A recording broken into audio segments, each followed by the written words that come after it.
Bismillahirrahmanirrahim. Assalamualaikum warahmatullahi wabarakatuh. Waalaikumsalam warahmatullahi wabarakatuh. Alhamdulillahirabbil alamin. Assalatu wassalamu ala asrafil anbiya'i wal mursalin sayyidina wa maulana Muhammadin wa ala alihi wa sahbihi ajma'in. Rabbi shrah li sadri wa yassir li amri wahlul 'uqdatam min lisani yafqahu qawli. Qala Allah ta'ala fil Qur'anil Karim, laqad kana lakum fi rasulillahi uswatun hasanah liman kana yarjullaha wal yawmal akhir wa dzakarallaha katsira. Yang sama kita hormati Lurah Pinang Merah, ada alhamdulillah hadir bersama kita. Lurah Bagan Pete tidak pernah hadir.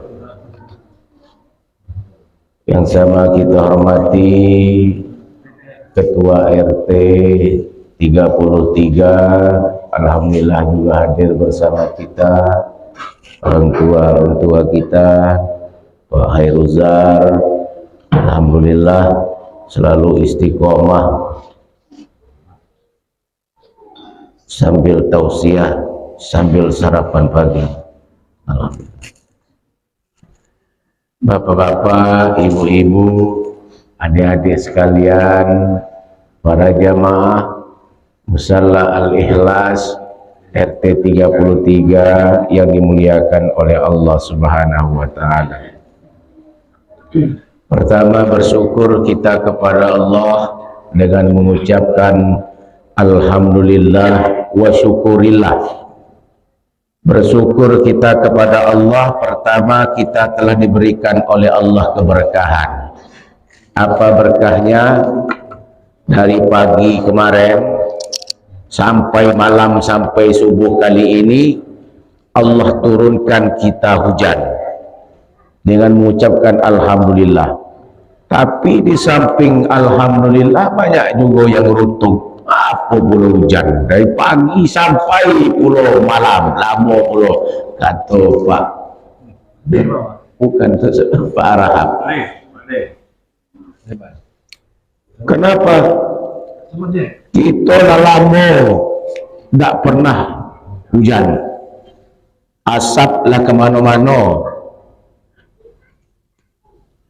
jadi sumur lah kering.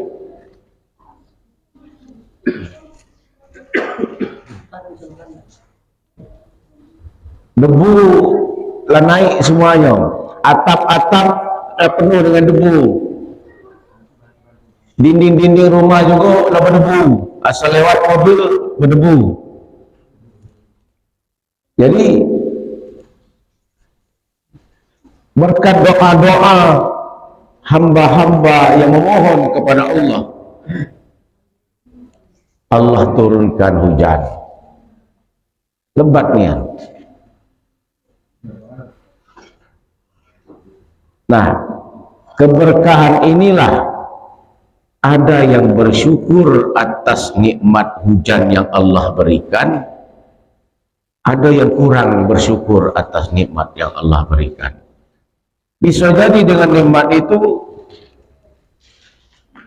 membuat kita segar kembali, karena kita ini juga perlu udara yang sehat. Alhamdulillah, moga-moga dengan hujan yang lebat air sumur mulai penuh. Jangankan air sumur yang mulai penuh, rumah pun ikut juga penuh. Penuh kalau sumur penuh, rumah pun penuh dengan air hujan. Kenapa itu? Banjir. Bawah banjir. Nah, mulai kita harus mengantisipasi agar kita juga jangan membuang sampah sembarangan. Kita lihat di got-got kita ni penuh sampah, plastik, berserakan. Kalau tak diambil, komplek kita lah komplek sampah. Kalau tak disapu, hilang kampung Bantar kita. Kenapa? Tong sampah kita ada, kita masih kurang peduli terhadap lingkungan kita masing-masing. Ada sampah di jalan dibiarin, ada kotor dibiarin. Kenapa? Tidak peka dan peduli terhadap lingkungan dan kebersihan kita masing-masing. Kalau kita peduli, berjalan kita dewek dikit nengok ada plastik di depan mata kita langsung ambil. Karena tong sampah itu ada di masing-masing rumah. Taruh dalam tong sampah, nanti ada petugas yang tukang ambil sampah. Nah, itu yang peduli dengan lingkungan. Kalau tidak peduli dengan lingkungan, datang hujan sedikit, penuh got-got kita. Karena banyak sampah, melimpah-limpah. Tidak masuk got, malah masuk ke jalan. Dari jalan, masuklah ke rumah. Dekati lagi tempat dia berjalan. Nah, ini yang perlu juga kita perhatikan, perhatian, kepedulian lingkungan. Makanya dalam Al-Quran itu Allah katakan zaharal fasadu fil barri wal bahri bima kasabat aydin nas. Allah tampakkan kerusakan di atas bumi ini, baik di darat maupun di laut. Kenapa? Karena tangan ulah manusia itu sendiri. Sedikit-sedikit Allah tampakkan. Ini asap ini. Kenapa asap ini? Karena banyak orang yang pintar. Pintar ngoloin. Panasnya kuat, rumputlah kering, pohon-pohonlah kering. Kalau dibakar, cepat sekali api itu naik. Kenapa? Kering. Kalau kita upah untuk membersihkan ladang kita, besar biayanya. Dibakar, selesai. Dengan bakar itu, imbasnya itu kemana-mana. Asapnya orang yang ngirupnya, kerjaan kita. Nah, itu imbasnya. Akhirnya Allah tampakkan kenapa rusak ini banyak yang ada di bumi, di darat, di laut itu. Fil barri wal bahri bima kasabat aydin nas. Rusaknya itu adalah karena ulah tangan manusia. Yuzikahum badallazi amilu la'allahum yarji'un. Nah, nanti dari hal itulah efek akibat dari apa yang kita kerjakan, Allah berikanlah teguran. Akhirnya apa? Banjir. Akhirnya apa? Terbakar. Akhirnya apa? Gempa. Akhirnya apa?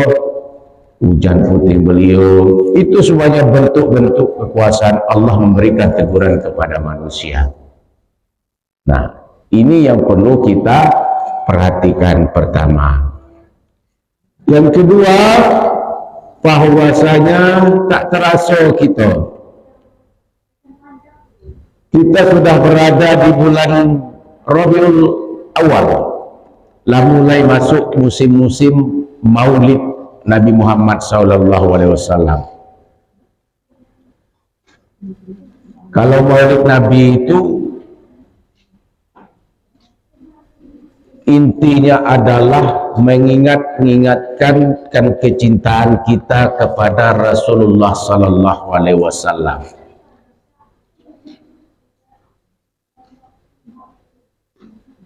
Sekarang sudah masuk tanggal 7 Rabiul Awal, 22 September. Yang intinya adalah laqad kana lakum fi rasulillahi uswatun hasanah. Lado pada jiwa Rasulullah itu yaitu akhlak yang baik dan mulia. Diutusnya Rasulullah ke atas muka bumi ini adalah memperbaiki akhlaknya manusia. Zaman jahiliyah dulu itu yang dikatakan dengan zaman kebodohan, sebelumnya itu orang belum tahu agama itu tak tahu. Ada anak bayi terutama perempuan lahir dibunuh, judi di mana-mana, minuman keras apalagi, arak apalagi, nyabung ayam juga macam-macam. Yang namanya itu adalah zaman jahiliyah.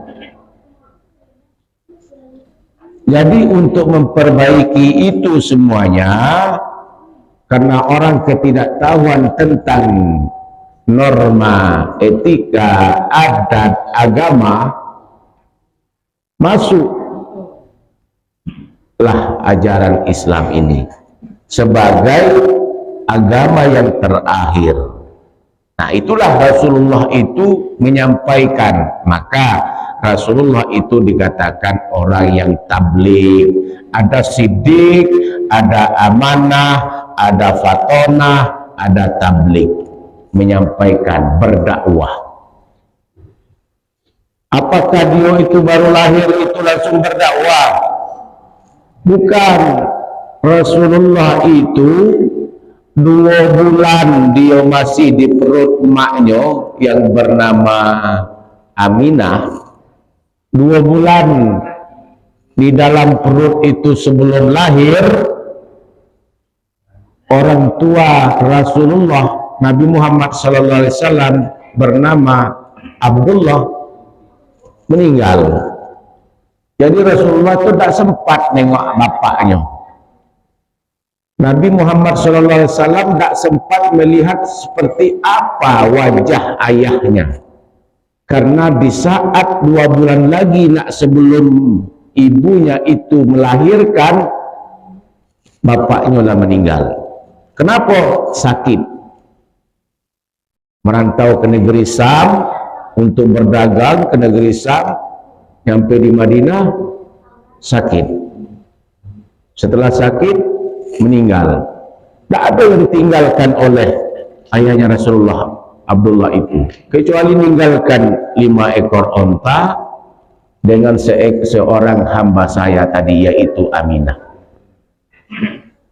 Setelah Rasulullah itu meninggal, lalu Rasulullah meninggal, setelah ayahnya Rasulullah itu meninggal, Abdullah meninggal, 2 bulan setelah itu baru Aminah ini melahirkan seorang anak namanya Muhammad Rasulullah Sallallahu Alaihi Wasallam. Jadi tradisi orang situ itu di Arab itu, apabila anak orang ini lahir, maka anak ini disusui kepada orang lain supaya dia diberikan sehat, supaya fasih, supaya kuat. Maka disusui oleh Halimatu Su'aib Sa'diyah. Halimatu Su'aib Sa'diyah inilah yang menyusui Rasulullah selama 5 tahun. Waktu itu kampungnya Halimatu Sa'diyah itu juga dalam keadaan panceklik, kering. Tapi karena dia ngambeknya Rasulullah itu disusuinya sampai 5 tahun, kampungnya Halimatu Sa'diyah itu pun menjadi subur, menjadi tanahnya itu menjadi makmur. Kenapa? Karena dia ngambeknya Rasulullah itu untuk disusukannya selama 5 tahun. Selama waktu 5 tahun itu, setelah 5 tahun dibesarkan oleh Halimatu Sa'diyah, baru diserahkan kepada mamanya yang bernama Aminah. Apa kata ibunya apa Rasulullah? Aminah, sekarang umur Rasulullah itu masuk 6 tahun. Masuk 6 tahun, apa kata anak ibunya? Kita pergi berangkat ke rumah paman. Pamannya itu kan Abdul Muttalib di Madinah. Kita ke rumah paman, berangkatlah. Diajaklah sama ibunya ini menuju Madinatul Munawwarah. Dulu bukan Madinah. Dalam perjalanannya itu Tak nyampe dia ini ke Madinah. Antara Mekah dan Madinah itu lumayan jauh. Di pertengahan kampung yang namanya Kampung Abwa, di dalam perjalanan ibunya pulau ini sakit. Ibunya Rasulullah ini, Aminah, sakit dan meninggal dunia di Kampung Abwa, pertengahan antara Mekah dan Madinah. Umur Rasulullah waktu itu 6 tahun. Jadi Rasulullah itu sudah mencicipi anak yatim dan sudah pula menjadi piatu, tidak berbapak dan tidak beribu. Begitulah, mulai dari kecil sudah sengsara. Itu ada yang terjadi di kehidupan kita sehari-hari. Ada anak kita, mamaknya belum, bapaknya telah meninggal, dia masih dalam perut ibunya. Sebulan bapaknya meninggal, dia lahir. Ada terjadi di diri kita. Ada baru 2 bulan anak ini lahir, mamaknya meninggal. Ada terjadi di kehidupan kita. Karena Rasulullah sudah mengalami terlebih dahulu dibandingkan dengan kita. Terjadi di sebagai pengikutnya. Jadi singkat cerita, dari umur 6 tahun itu, karena dia tujuan ke rumah pamannya Abdul Muttalib, maka Abdul Muttalib itulah yang membesarkan Rasulullah. Dari umur 6 tahun sampai 8 tahun, 2 tahun pamannya itu, kakeknya Abdul Muttalib, kakeknya itu membesarkan Rasulullah. Rupanya kakeknya pula meninggal. Umur 8 tahun Rasulullah, Abdul Muttalib kakeknya pun meninggal dunia. Jadi siapa yang melanjutkan, meneruskan, membesarkan Rasulullah ini?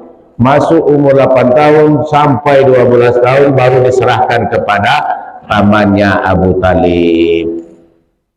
Makanya Rasulullah itu bernama Muhammad bin Abdullah bin Abdul Muttalib bin Hasim bin Abdul Manaf bin Murrah bin Hilab bin Ka'ab bin Luay bin Ghalib bin Fir bin Malik bin Kinana bin Uzaimah bin Mudrikah bin Ilyas bin Mudar bin Nizar bin Ma'ad bin Adnan.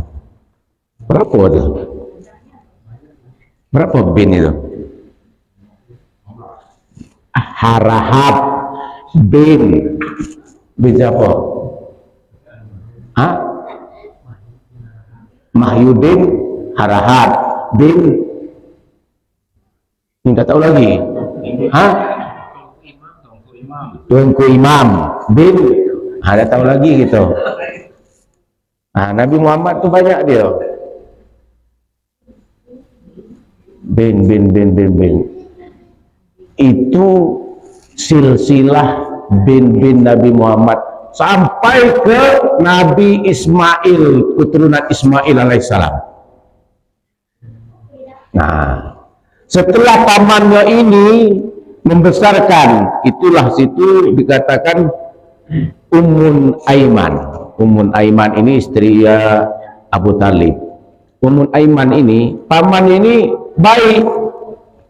Pamannya ini orang yang selalu berbuat kebaikan, tapi dia miskin. Kalau ekonomi dia lemah, tapi dia tetap membesarkan. Diajaknya Rasulullah kita berniaga, berdagang ke negeri Sam sampai umur 12 tahun. Disitulah pendeta ketemu, dipertemukan waktu dia pamannya itu ngajak Rasulullah itu berdagang, apa kata pendeta di situ? Wahai Abu Talib, kalau ditengok-tengok ini anak namanya Muhammad, ini anak, besok ini dia memiliki kedudukan yang sangat tinggi dan luar biasa. Terus sampai 12, sampai 25 dia menikah. Dapatlah istri umur 45 tahun, 40 tahun. Sampai Rasulullah dapat umur 40 tahun, itulah dia mulai mendapatkan kerasulan. 40 tahun Rasulullah mendapat umur, disitulah dia mulai mendapatkan kerasulan. Dia mendapatkan wahyu melalui malaikat. Di Gua Hira 40 tahun dia mulai berdakwah. 40 tahun, 23 tahun dia di Mekah, 13 tahun dia berdakwah di Mekah, 10 tahun dia di Madinah, 40 ditambah 10 ditambah 13, 63 tahun umurnya Rasulullah. 23 tahun dia cuma berdakwah. Waktu dia umur 63 tahun terakhir, Rasulullah itu sakit parah di kota Madinah itu. Yang ada masjid Madinah di Raudah. Kalau kita masuk ke Raudah, di samping itu pemakamannya Rasulullah, Raudah itulah tempat kita mustajab, paling doa mustajab. Waktu Rasulullah itulah sakit, waktu 63 parah hidupnya itu.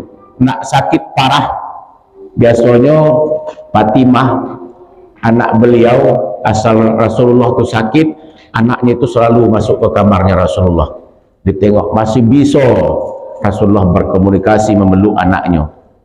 Terakhir malaikat Israel rupanya tegak di pintu, masuk dia ke kamarnya Rasulullah. Apa kata malaikat Israel? Ya Rasulullah, saya diutuskan oleh Allah untuk hadir dan datang kepadamu. Sekarang tinggal pilih, kata malaikat Israel itu, apakah engkau akan bertemu dengan Allah hidup selamanya, atau apakah engkau akan bertemu dengan Allah, atau engkau akan hidup selama-lamanya. Apa kata Rasulullah? Saya akan bertemu dengan Allah. Di saat itulah kata Rasulullah, ambilkanlah ruhban ini, kalau itu Allah telah menentukan. Di saat itulah malaikat mencabut ruhnya Rasulullah sallallahu alaihi wasallam. Sebelum Rasulullah itu dicabutkan ruh, dia panggil cucu-cucunya itu, dia panggil istri-istrinya, mengingatkan jangan lupa, jangan sampai meninggalkan, yaitu sholat. Itulah yang diingatkan kepada istri, diingatkan pula kepada cucu-cucunya. Akhir disitulah malaikat Israel itu mencabutkan ruhnya Rasulullah di saat Rasulullah itu sakit parah. Nah, semoga kisah singkat ini mengingatkan kita bahwasanya Rasulullah SAW mulai dari waktu dia masih di dalam perut ibunya sampai dia berdakwah itu sudah sangat besar ujian yang diterima olehnya dibandingkan dengan kita belum apa-apa. Wabillahi taufiq wal hidayah. Wassalamualaikum warahmatullahi wabarakatuh.